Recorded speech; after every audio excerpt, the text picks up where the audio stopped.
The Australian Financial Review. Good afternoon and welcome to this address by the Minister for Industry and Innovation, Senator Tim Ayres. Well, thank you very much.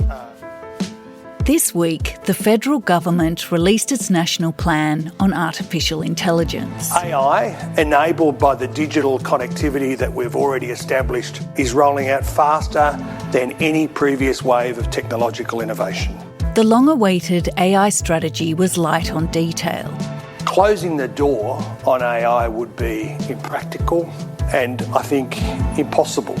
But its launch attracted attention for a different reason.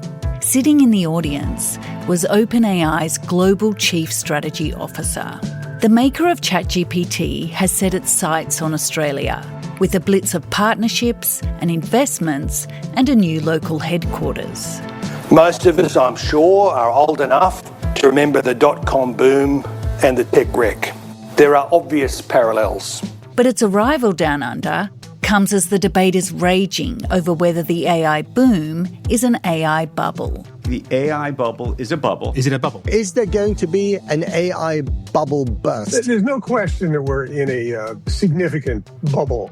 And everyone is trying to work out if and when it's going to burst. You don't want to miss a bubble because stocks go up and there's lots of money to be made. The trick is to try and get off the train before it hits the wall. Welcome to The Fin. I'm Lisa Murray. This week, Chanticleer columnist James Thomson and technology editor Paul Smith on the multi-trillion-dollar AI investment boom, where the opportunities are for Australia and what happens if it all goes pop.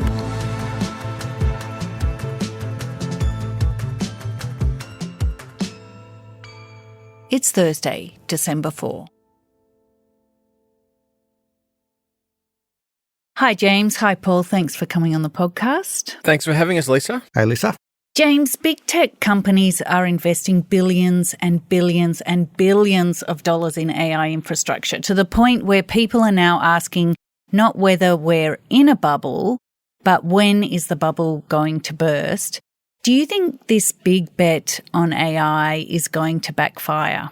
I think that's certainly the risk, Lisa. It might be helpful to throw a bit of a definition at this. A bubble is a period when a market's price grows very rapidly and unsustainably above what its actual value is, usually driven by speculation and belief that those prices will just continue to go up indefinitely. And then, of course, the bubble pops, and that's when we see a very sharp reversal of that. Prices fall very quickly, and we see a correction or sometimes even a crash. So that's the danger that everybody's seeing here. But I think it's particularly relevant right now, where November 30 was the 3-year anniversary of the launch of ChatGPT. Tonight we're taking a closer look at a new technology that's making waves in the world of AI, ChatGPT. From passing the bar exam to answering SAT questions, even suggesting recipes by simply looking at a photo of what you have in your refrigerator. Your life could soon be impacted by this powerful new technology built with artificial intelligence. And if you look back at those 3 years, they've sort of been both extraordinary and pretty ordinary. Certainly, ChatGPT has changed the way society works and talks about itself and to itself. If you think of how many users ChatGPT has picked up, estimated at about 800 million around the world, which is incredibly huge. But then you ask yourself, how many of those users actually pay? It's about 5% at the moment. So somebody I saw recently suggested that was similar to, people see ChatGPT similar to a game on their phone. They're interested, they like using it, but would they pay for it? Not so sure. So I think we're in this really sort of weird spot where the promise of AI is ginormous, but the actual impact on our life is relatively small at the moment. And the question is, can the amount of money that we're pumping into AI infrastructure and these huge AI deals that we're doing at the moment, will they actually pay off and create the sort of financial returns that will justify all the spending? You look at a company like OpenAI, which the Financial Times described recently as a money pit with a website on top of it. They have $1.5 trillion worth of deals that they've promised to do, Wow. but only about $20 billion in annual revenue. But it doesn't mean that anything that's happening isn't real. Like, AI is real, and it is going to change every industry. People like the founder and former CEO of Amazon, Jeff Bezos, have said that investors don't usually give a team of 6 people a couple of $1 billion with no product, as we're seeing now. Right? That's very unusual behavior. It's rare, and that's happening today. So those numbers at the moment don't stack up. And I think that's the question. Where's the show me the money moment? Are we going to get there soon? So, Paul, before we get further into this discussion, I think it's quite useful here to talk about which companies are making the biggest bets on AI. Give us a quick overview of the AI universe. The big names are the ones that really kicked it all off. You've got OpenAI, obviously, makers of ChatGPT, and then you've got your Googles, your Amazons, your Metas. They're all investing huge amounts in large language models and trying to build, I guess, the big overarching systems that everyone taps into to build the different arches. But the market boom is all really centered around NVIDIA at the moment. They're the ones that's driving all of it. If you're talking about digging for gold in the gold rush, it's NVIDIA selling the shovels. They're selling the chips that power the AI learning models. ChatGPT maker OpenAI is eye-watering valuation, over $500 billion, the world's most valuable private company. We do plan for revenue to grow steeply. And Sam Altman, their CEO, sort of reckons that the revenue growth's going to come. Revenue is growing steeply. We are taking a forward bet that it's going to continue to grow. And then you've got Mark Zuckerberg spending an absolute fortune. Join Meta's super intelligence team for $100 million. $100 million just to sign on. Attracting all the best AI talent to Meta as well. Zuckerberg is calling researchers directly, flying them to his house, whatever it takes. They're all banking on the fact that the money's going to roll in. But it's a very circular investment model at the moment. As I mentioned, that NVIDIA's at the centre of it all.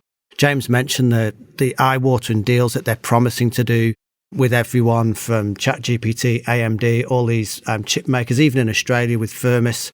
They're funding the people that are going to buy their equipment. OpenAI is buying chips like crazy from NVIDIA. And they're promising to invest in these companies that are going to then use more and more of their chips. NVIDIA invests money into OpenAI, which then they're going to take the $100 billion and buy the NVIDIA chips. It's all very circular, but these are the big primarily US companies driving the AI boom. You can also sort of look locally and see the sort of data center investment boom that we've been writing a lot about in the AFR recently. There's huge amounts of money being built into these big warehouses, basically, that power the AI systems and contain the NVIDIA chips and the specialized equipment that makes AI work. We've got Blackstone obviously invested heavily in AirTrunk in Australia last year. They bought them for $24 billion. And we've seen an almost unknown company called Firmus, which builds AI factories within data centers. Now, these are, you call neo-cloud data centers, whereas traditional data centers service the hyperscale cloud computing companies like Amazon Web Services and Microsoft Azure. These contain only equipment that really optimizes for artificial intelligence. And they've come from virtually nowhere to be worth $6 billion in a capital raise in a little while ago.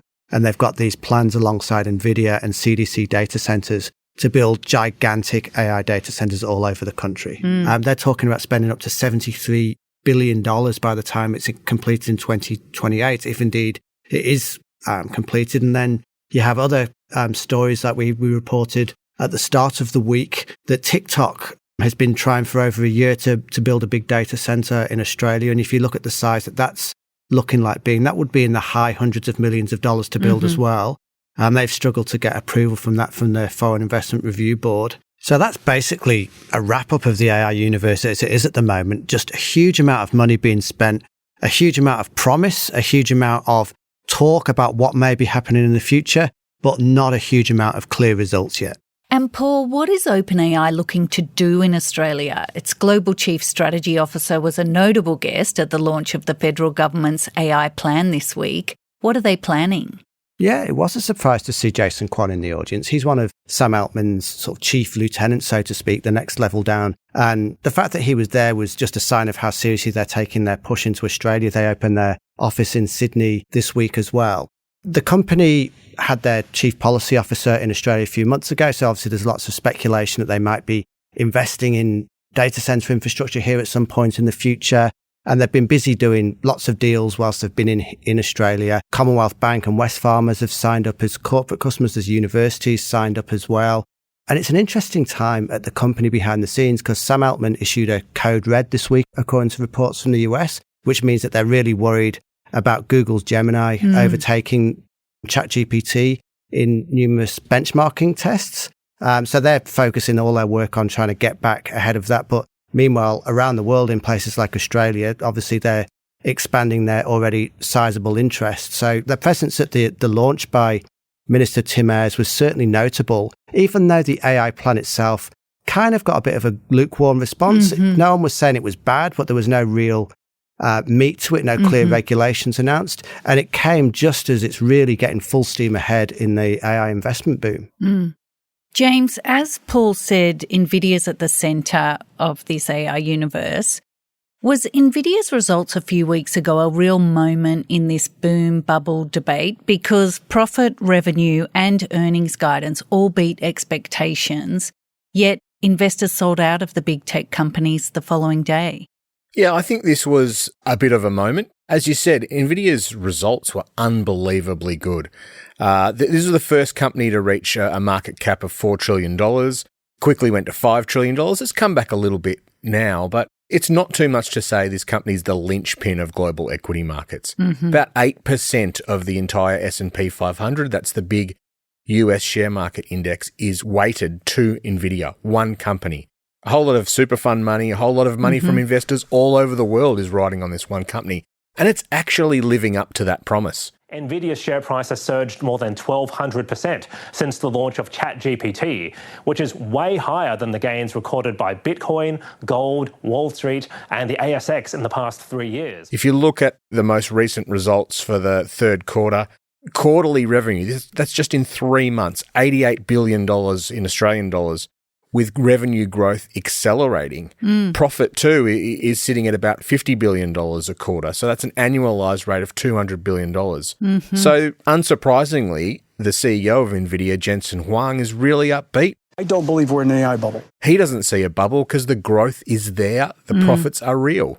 AI has now become good enough. It's now generating intelligence that's worth paying for. So why are people so worried? Why was the reaction to the NVIDIA profit a little bit surprisingly negative? Well, think about who's buying NVIDIA's chips. And we can see from NVIDIA's own accounts that there's about 4 companies. They're unnamed companies, but you would expect they'd include the likes of Microsoft and Meta Platforms and OpenAI, Amazon and Alphabet as well. 4 companies account for 61% of NVIDIA's revenue. So the question is, for NVIDIA's growth to keep going at the rates it needs to and its share price says it will, then those 4 companies need to keep spending extraordinary amounts of money on the infrastructure, on buying more NVIDIA chips essentially. And so the question is, if those companies are going to keep buying those chips, does the revenue that they're generating from their AI businesses need to go up as well? And at the moment, we're not seeing a whole lot of money generated from AI services at this time. And so if those companies can't fund their AI infrastructure through cash flow, as they've been doing, they need to borrow to do it. Yeah. And these big tech companies do have a lot of capacity to borrow, but we're talking about they've borrowed just this year alone around $200 billion to help fund this AI infrastructure. And what debt does is it just adds a layer of risk to all this. It's one thing to be funding this AI infrastructure out of cash. If you lose the cash, well, you lose the cash. That's fine. It's another thing to be funding this AI infrastructure out of debt. That's a promise to somebody else. And so that leverage just adds another layer of risk to this whole bubble. It's very much that at the moment. It's all this money's been invested, but to what ultimate end? Yeah, companies are still working out what the business model is. I kind of think, in a way, the big AI companies have learned nothing from the mistakes we in the media made in the last boom, the dot-com boom, where the media thought, all right, we're going to put all of our news stories, our articles up on the internet, get everyone used to using it, then we'll figure out how to make money for it afterwards. And what happened is everyone just started assuming that it was free. Yeah, we love your stories, we love your content, but we're not going to pay for it. You still get anger whenever you post a story on social media and it's behind a paywall. People have become conditioned to thinking that it's free. And I think that's a risk for the AI companies, because a lot of the trials that are being sold into businesses at the moment are very much sold without even pricing plan. So that's a big conversation still to have, whether they're actually going to generate the money back for this investment. One of those business models, Lisa, might be the old-fashioned monetization tool of advertising. If OpenAI can only get 5% of users to actually pay for the stuff, maybe they stick up a whole bunch of ads around their ChatGPT results. Now, maybe that works, maybe it doesn't, maybe there's different forms of advertising we see. Maybe people think, oh, I don't really love the slop that I get out of ChatGPT. I love the slop with ads even less. So this is the great question. How do you monetize this thing? Where's the show me the money moment going to come? And from what you're both saying, there will be a reckoning at some stage. There will be both winners and losers. So now, James, is it just about picking the timing? I think that's right. And this is the thing that investors are struggling about. You don't want to miss a bubble because stocks go up and there's lots of money to be made. The trick is to try and get off the train before it hits the wall. And I think that's what lots of people are thinking about. So we've heard in the last few weeks from Goldman Sachs and UBS, they're comparing this bubble to what's happened in the dot-com era. So that was a big increase in spending on internet and internet-related companies in the late 1990s. It ended with an ugly share market correction in around March 2000.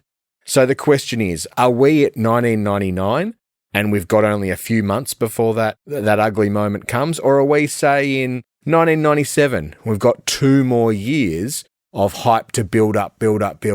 And you probably want to be a part of that. There's a lot of money going to be made. I think we're definitely 1997 rather than 1999.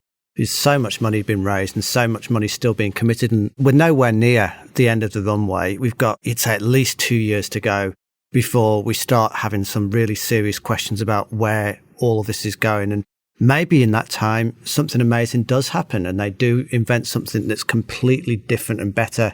A lot of it will all depend really on whether we're starting to see profits and profitable growth come into some of these companies in a sort of genuine rather than hype-driven way. I mean, I think it's important, Lisa, to separate the potential for a financial bubble here, the very real potential, and the technological revolution. I mean, when the dot-com bubble burst, we were still left with the internet and lots of great ideas and lots of great technologies. I mean, ironically, the companies that came just after that bubble ended, the likes of Google and Meta Platforms and Alphabet, they're the ones that are dominating right now. So you can have a bubble and still be left with a great technological revolution that creates huge benefits for society for decades to come. But it's that financial bubble that can still be very destructive and disruptive. And I think that's what we're all thinking about now. That's where the show me the money moment is coming from. Morgan Stanley did some great numbers. If you add up all the investment we've made in AI, and then if you tried to model getting a 10% return from that investment, then what we need to generate every year in perpetuity forever is about $650 billion US of revenue. That equates to $54 a month from every iPhone user in the world forever. Now, would you pay $54 a month forever to use AI? First glance, lots of people go, no way, I'm getting that for free. But then maybe over time, if the service does turn into something absolutely remarkable, maybe you would. But that remains the big challenge. How do you monetize it? So that's the conundrum. AI is only going to get better from here, and over the next 30 years, it will transform the economy. But over, say, the next 3 years, the big risk is that people could lose a lot of money in this AI bubble.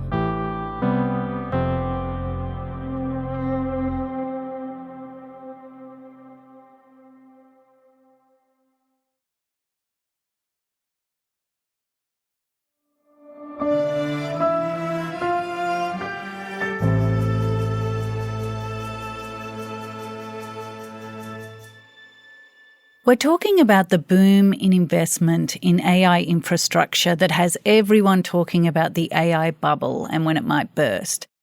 James, you've just said that over 30 years, AI will transform the economy, but over 3 years, the risk is that people could lose, and by people I mean investors and companies and potentially governments, could lose a lot of money.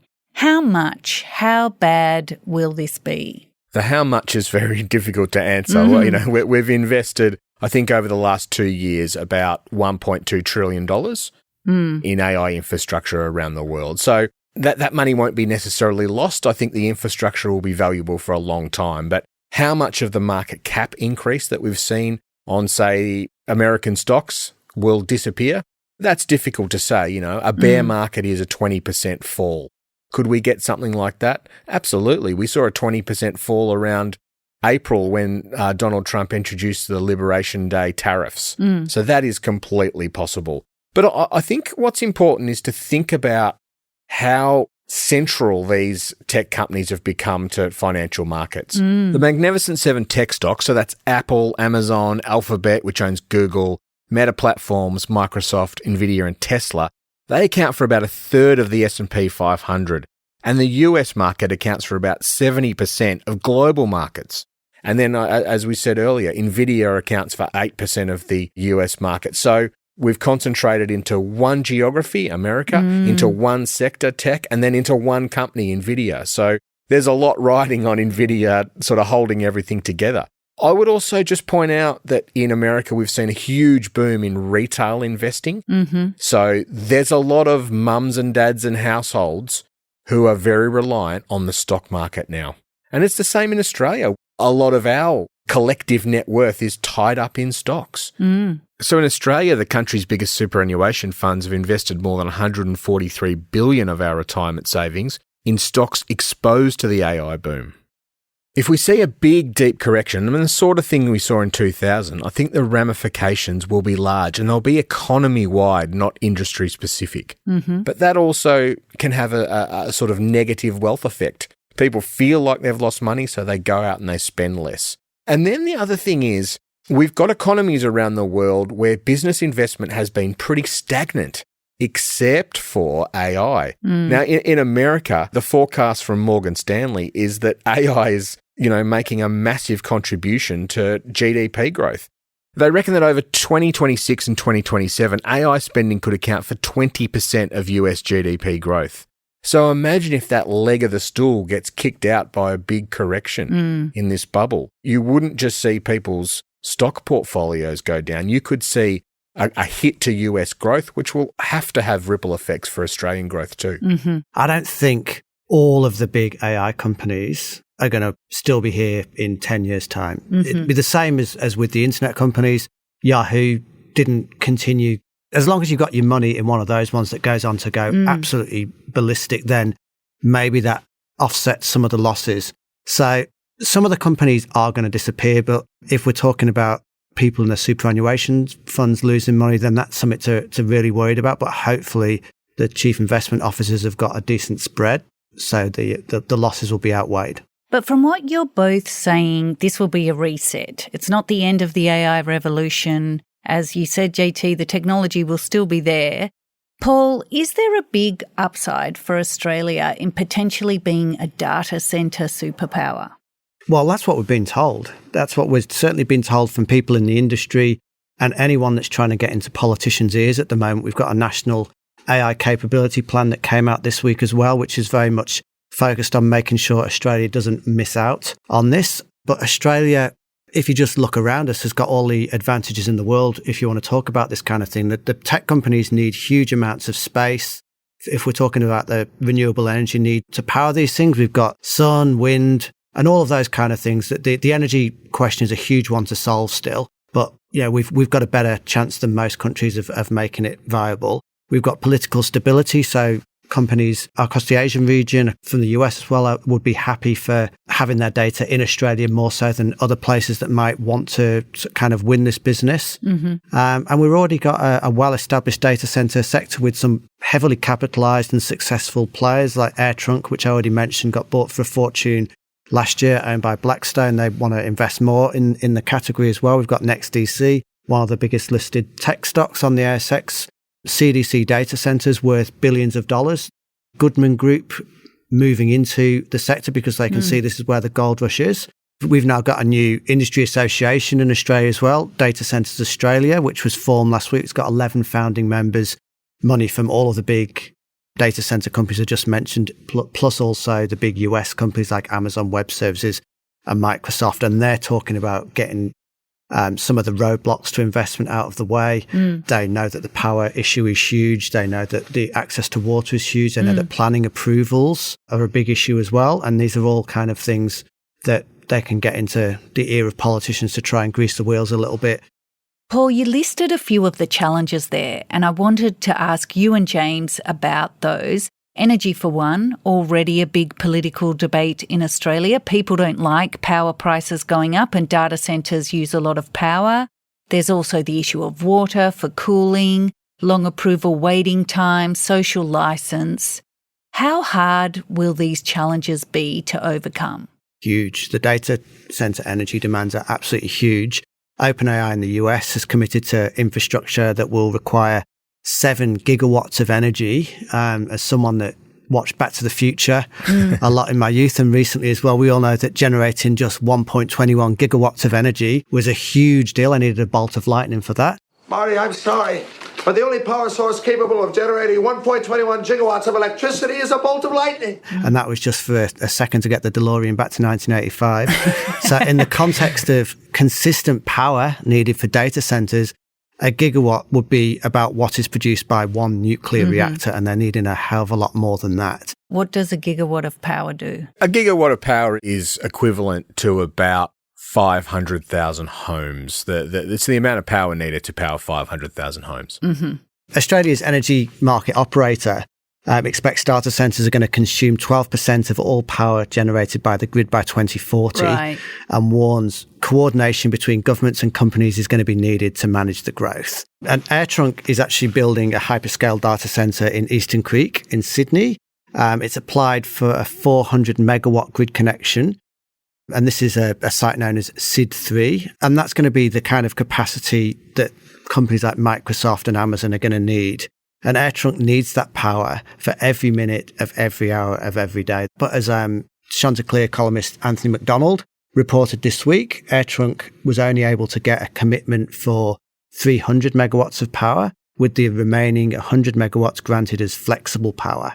Flexible power is what's available until the grid is really about to keel over in the hugely hot days in summer or the freezing days in winter, and everyone puts on the heating or the air conditioning. And that's when the data centres aren't guaranteed the power that they need anymore. And that's hugely significant for AirTrunk, isn't it? Because it's already sold contracts based on getting 400 megawatts of power. Well, that's right. So what they then have to do is go and look at more expensive options like battery storage and that kind of stuff. And just in addition to that, Robin Kudo appeared at one of our events recently and said it takes him an AirTrunk between 16 and 18 months longer to get approvals for data centres to be built in Australia than anywhere else, because he builds them all over Asia as well.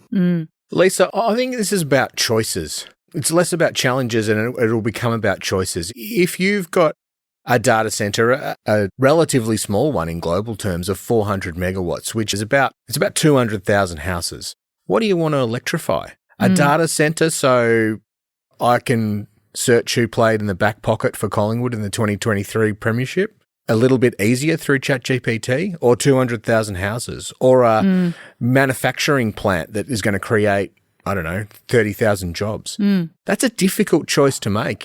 And particularly it'll come through in that area of power prices. Already power prices are going up. We've seen that through the inflation figures, and it's a hot political issue. We've got a lot of companies out there that want to build data centres and are telling us it's great for society. It probably is, but there's a cost to it. And are we prepared to pay that in higher energy bills? I think there's an interesting choice there that will become a flashpoint increasingly over the next couple of decades. So then governments, businesses and consumers are all grappling with how much to invest, how to make returns, and how to regulate this transformative technology. And at the same time, the markets are waiting for a correction. Given all of that, an easy question to finish on, how do you see it playing out? Well, I think on the point about energy, one of the things that we should note is that the richest people in the world are investing heavily to make sure that this happens, and they get energy solutions that are going to change the way that we power AI and power everything, really. Sam Altman invests in fusion technology, and he said to me earlier this year that he sees in the not too distant future where energy and knowledge become basically zero cost and they're no longer a consideration. So that might be pie in the sky, but let's hope that happens. Of course, everyone in white collar work is also still holding their breath, waiting for this apocalypse to arrive in terms of jobs. It hasn't really happened yet. And maybe it's not going to, maybe it will, but the unions were heavily interested in the national AI strategy from that perspective. So maybe that's going to be a big issue for next year. Hopefully not. And then just looking ahead for the rest of the year, really, we're going to see OpenAI make a lot more investments. We're going to see them making a bigger splash in Australia, some of their rivals doing the same thing as well. And we're not going to see businesses back away from AI investment because even though you might say some of their results have been underwhelming so far, there's too much riding on it for people to stop now. I think, Lisa, in the next couple of years, we could see a sort of big bang AI moment where we do see the bottom fall out of this bubble and share markets go into a correction that could be pretty violent. But at the end of the day, in some ways, that would mean just giving back the huge gains or part of the huge gains we've made over the last 3 years. And most investors have had a magical run since ChatGPT came out 3 years ago, and giving it back a bit of that gain, well, it wouldn't be the end of the world. To me, the bigger AI questions are the longer dated ones. What does happen when AI starts to change the way people work? The big profit motive here is undeniable. For AI to work, it has to reduce the biggest cost in the economy, and that's labour. So AI really only works if lots of people lose their jobs. That's where the financial return's coming. Does that happen quickly? Does it happen slowly? Oh, I think something in between. You can talk to big Australian companies behind the scenes. They're already talking about greatly slowing their hiring in places like call centres. Now, that doesn't mean they're going to suddenly shed thousands of jobs, but it does mean they might only hire 5 or 10 people in that area in the next year as AI gets better. And it is getting better in some of those relatively low value areas. But when I sort of step back from that, I don't see us having a national conversation about any of that. We're not really having a national conversation about how much we want to jump on this AI wave. How much are we prepared to make choices about powering data centers over powering homes or other parts of industry? I don't see us having a conversation about, well, if we do see lots of unemployment in the economy, how will we reshape the way we support people or the way the economy works? We saw the federal government's AI strategy this week, and there really wasn't a lot in it. So I think there's some really big, prickly, difficult choices and conversations we're going to have to make. And even if the bubble bursts in the next couple of years, I don't think those choices and conversations are going away. That the AI genie is out of the bottle. It will keep getting better. And in a decade's time, the economy could look very, very different because of this technology. Thanks, James. Thanks, Paul. Thanks, Lisa. Thanks for having us, Lisa.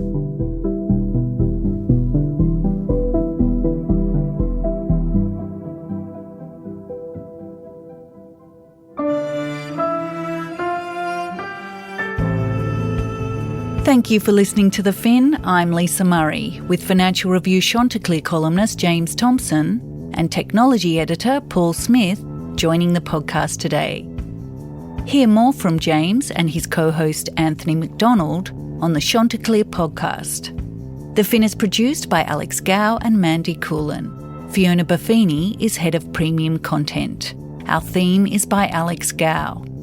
If you enjoyed this episode, send it to a friend as it helps others find us, and follow us wherever you get your podcasts. For more stories about markets, business and power, subscribe to the Financial Review at afr.com/subscribe. See you next week.